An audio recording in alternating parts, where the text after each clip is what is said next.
Hi everyone, আজ যেহেতু first সেমের last exam তাই রেডি হয়ে বেরিয়ে পড়লাম কলেজের উদ্দেশ্যে।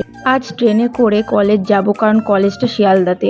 এখানে যা রোদ, তাই জন্য আমি মাথায় ছাতা দিয়ে যাচ্ছি, নয়তো পরীক্ষার আগেই আমি অজ্ঞান হয়ে যাব। আমি বিধাননগর স্টেশন দিয়ে ট্রেন ধরবো, তো টিকিট কাটতে চলে এসেছি। কারা কারা এই মেশিন থেকে টিকিট কাটো কমেন্ট করে জানিও কিন্তু। তো এখানে আমার টিকিট কাটা হয়ে গেছে।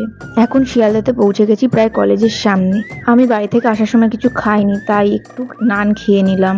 সো আমার সিট পড়েছে আচার্য গিরিশচন্দ্র বোস কলেজে। এখানে বাইরে রোদ ছিল, আর কেউ আসেনি আমার বন্ধুরা।